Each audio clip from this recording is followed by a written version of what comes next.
बहुत सारे लोगों को मैंने इस तरीके से गवाहियाँ देते हुए सुना है कि पहले मैं बहुत गरीब था लेकिन आज मेरे पास अपना खुद का घर है, बंगला है, गाड़ी है, धन दौलत, शोहरत, बैंक बैलेंस सब कुछ है मेरे पास। आज प्रभु ने मुझे इतना आशीषित किया है कि मेरे पास सब कुछ है। तो मैं आपको एक वाकया याद दिलाना चाहूँगा बाइबल का, जहाँ पर शैतान एक ऊंचे स्थान में एक पहाड़ के ऊपर प्रभु यीशु को लेकर जाता है परीक्षा लेने के लिए। और वो कहता है कि अगर तू मुझे झुक कर प्रणाम करे तो ये सारा धन दौलत शौहरत मैं तुझे दे सकता हूँ। तो यहाँ पर हमें सीखने के लिए एक बात मिलती है कि आप अगर आशीषों को पैसों से नाप रहे हैं तो आप बहुत बड़ी गलती कर रहे हैं। ठीक है, आशीषित होने का मतलब सिर्फ बैंक बैलेंस या घर बार बंगला गाड़ी में बढ़ना नहीं होता है।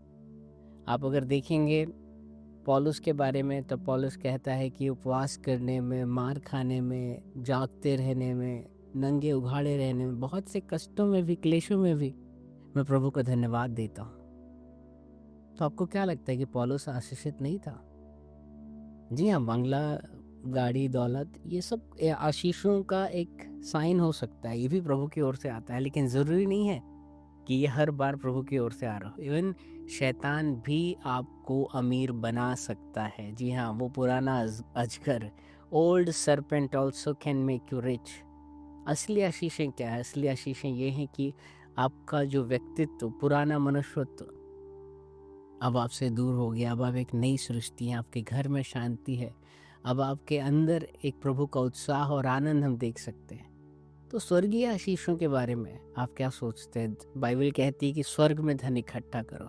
हो सकता है पृथ्वी पर तो बहुत धन इकट्ठा कर रहे हैं, बहुत बढ़ रहे हैं, लेकिन क्या स्वर्ग के बैंक में आपका बैंक अकाउंट भरा हुआ है या खाली है? आप कितनी आत्माएं परमेश्वर के लिए जीत रहे हैं? आप कितना परमेश्वर के लिए इस्तेमाल हो रहे हैं?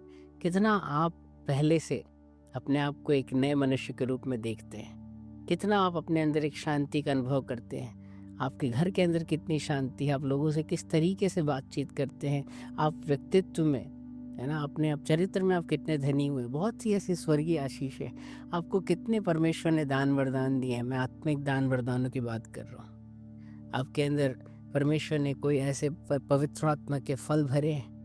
क्या परमेश्वर के लिए इस्तेमाल हो रहे हैं? सिर्फ आशीषित होने का मतलब पैसों में ही बढ़ना नहीं होता है। शैतान भी आपको अमीर बना सकता है।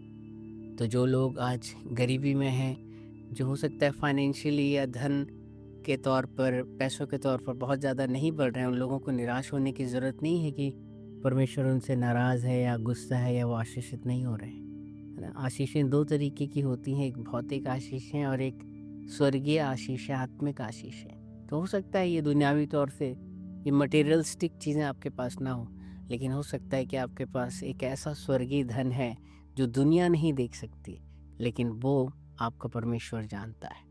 प्रभु इस वचन के द्वारा आपको आशीषित करे, आप कभी निराश ना हो।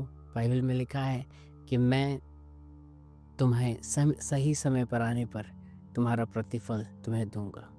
प्रभु आपको आशीषित करें, इन वचनों को शेयर करें और परमेश्वर की महिमा के लिए इस्तेमाल होते रहे। सबको जय मसीह की।